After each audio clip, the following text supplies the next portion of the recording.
So first up, I'm wondering, have you created a haiku about getting your torch snuffed on Survivor 50? No, but I can make one up right now if you want me to. Oh, hit me with it. I'm just going to make it up, okay? So, my torch has gone out. First thoughts, despondence, and fear, but all remains true.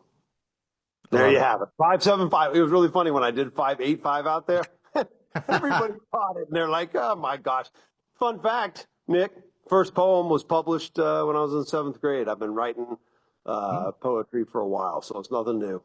Nice, nice.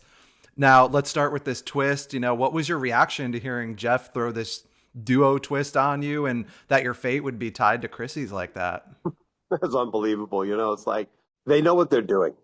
I know that they faced a lot of criticism, but you don't want Survivor to ever become predictable, and it certainly is unpredictable this season. And I think people will look back on it, and it'll be a season that's watched time and time again. So if we had known that at the time of picking the pairs, which of course that's why they didn't let us know, then it would have been a different story. But it was wow. Like, are you serious? I'm literally in my own alliance, and I looked over at Joe. And he had a real penchant for he made a beeline to Tiffany. And he had just gotten through telling me that morning after D, he was like, Tiffany has to go. I'm going to ask him actually today. I'm going to reach out to him and say, why were you so hell-bent on getting Tiffany? Maybe just to win, But anyway, it was very interesting, right, that he went for Tiffany immediately. I went for somebody that I've been with day one. We were like brothers and sisters. Chrissy and I shared a real bond. She's a real person.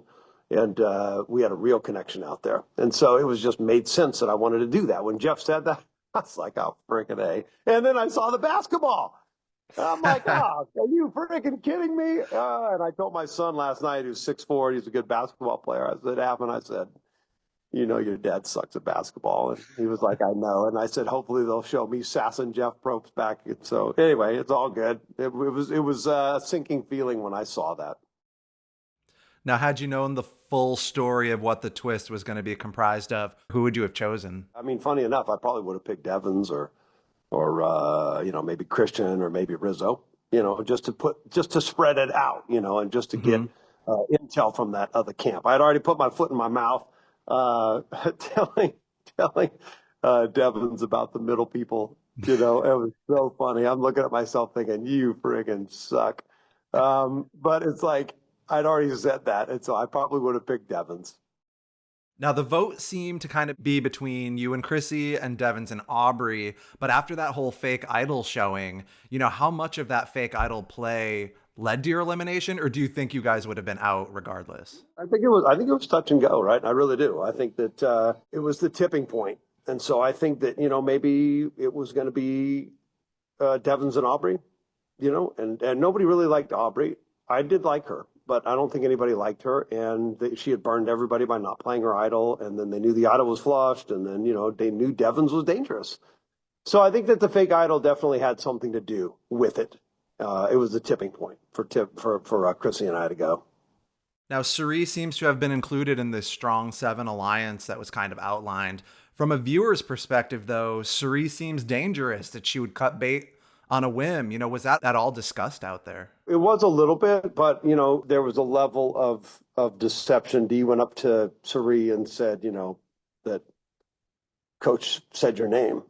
I said Emily's name. I didn't say Cirie's name, but she said Coach said your name. Dee later admitted to Cirie, when the game was done, and that she actually had lied about that. But, it was like, it is what it is. And so, once that seed is planted in somebody's head, then they're going to run with it. The same thing happened with Sandra. I don't really like players like Sandra or Cirie in terms of, I think that they are overrated strategic players. But then something like that happens, and then you think, I guess maybe they might not be overrated. It was a subtle move. And I thought actually her coming back from exile, I went up to her and we sat on the hammock, and, I just said, look, I'm with you. And she said, I'm with you till the end, Coach. And I really thought she was like, right. And I told her this. I said, it's too bad they didn't show this. I said, you're like the cavalry running in to save the day. because you're back. And I was looking at the votes and I was thinking, okay, well, if these people want to vote, against me, we still have the numbers. And Cirie's coming back, and that puts it in our favor, right? Because it was going to be essentially tied, but Cirie's back, and she's in our favor. Yeah, let's speak about D a little bit. You kind of led the vote to get D out of the game, but it kind of rubbed some people the wrong way. Was that worth kind of increasing the size of your target in that moment? Yeah, I mean, obviously in hindsight, no, but nobody wanted to split the votes. I was absolutely gobsmacked. I was super cool. I was like, D, let's lock it down, and then that was it. But we got to have somebody else to vote for. And because I saw Rizzo and all these other players and Joe trying to stroke the middle, and I was too. I was trying to work with the middle players as well. The Blood Moon really changed everything because really there was nobody that I didn't want to work with. I was in the middle of everything. Emily came up to me. You got my anger because I thought at season 50, you guys are all returning players. We've got to split the votes. I specifically asked people, do you really want to go 12 votes on D? Yes. Are you sure about that? Yes. So what would have happened if I wouldn't have fought for it and D would have played her shot in the dark and I would have gone home? To me, it was worth the risk at the time. Obviously, looking back on it, I should have once people started resisting, I should have just said, okay, you know what? That's not a hill I want to die on. At the time, I figured that I had the numbers so strongly in my favor, that it wasn't going to happen. I mean, I amassed a huge army, and I'm watching this show, sad to see it all unfold because Charlie and I were rock solid, and Camilla and I were rock solid. And, Kyle and I are both Buffalo Bills fans. And Mike White and I were awesome. Mike White and I message back and forth all the time. And I had like this huge amount of people, even Angelina and I wanted to play together. And it was like I had this huge army. And they're not being cut because people know they're in my army. They're just being cut almost on a whim. And so it's kind of sad to see, what I had built slowly disseminated. And then, myself disseminating my own world greatly at the last minute. Now, early in the season, we saw this moment where you spoke to Chrissy about her talking a little too much around camp and annoying people.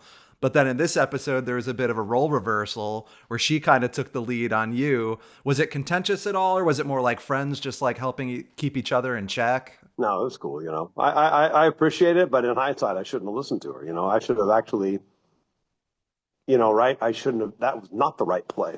I should have gone around to everybody and just made real connections with them. I should have just gone back and done that. That's what was so cool is that in the beginning, it was like real connections with all these people, even D, but I didn't because they told me to be quiet. And so I did, I was quiet. And then, I'm breaking the fourth wall. There's 3 cameramen around me and there's one cameraman for the tribe, right?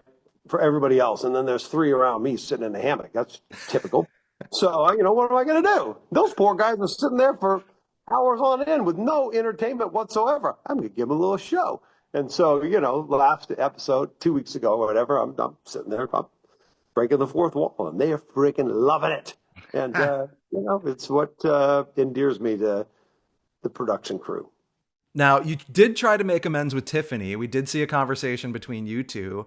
How did you feel after that conversation? Did you feel like things were smoothed over, or were you kind of like, nah, I lost her? Yeah, I mean, she asked me like who put my name down. I was like, I mean, I'm not a good liar, period. You can see that. I did lie this time around, I did get messy, foolishly. But after that conversation, I was just like, yeah, that sucked. I didn't get anywhere with her. Now, you tried to invite Rizzo into the Four Horsemen. He didn't quite really respond well to that in his interviews that we saw. What are your thoughts about how he reacted to that, and what are your thoughts about Rizzo in general? I listened to too many people. I thought Rizzo should be gone first. I was having flashbacks of Russell Hanson, just not knowing who Russell was. It gave him a huge advantage. It gave Rizzo a huge advantage in this game. And so I just thought, let's get him out. And I'm not going to trust, I'm not going to trust people like Cirie. But when Stephanie came and said, I trust Cirie implicitly, and when, and I trust Ozzy, and Colby's saying Rizzo is a great dude, and Genevieve is saying, Coach, he really wants to play with you, like he wants to. And so I listened to those people, and they were true in saying that. But, so when I saw Rizzo say it, it was just like, that's cool. I mean, I didn't take offense to it. Right. He was very generous in his affection towards me. First day on the beach, he said, "Coach is my hero." The last day that I was there, he said the same thing. I have no ill will towards Rizzo. And as far as a player, I think he's a good player. I think that he's good TV. I think that he reminds me a lot of myself when I was 25, full of myself and all that.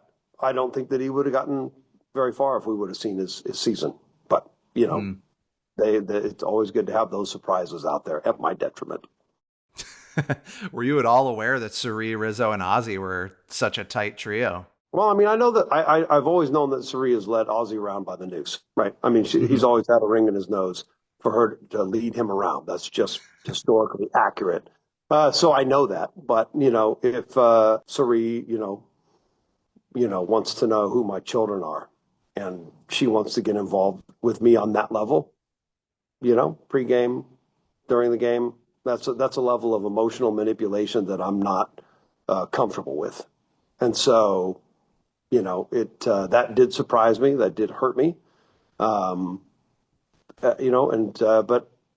it is what it is. It did surprise me, but that's life. I don't go out there and play Survivor like most people. They're better at it than me. Now, Coach, I've got to let you go, but I am curious, what's the future of the Dragon Slayer? Will we see you back on Survivor 60 maybe? I don't know, man. I got to take a long look at it. I'm not, I've turned down a few shows in the last few weeks. I'm not that kind of person. I was retired, happily retired. I've got an amazing life, got an amazing family.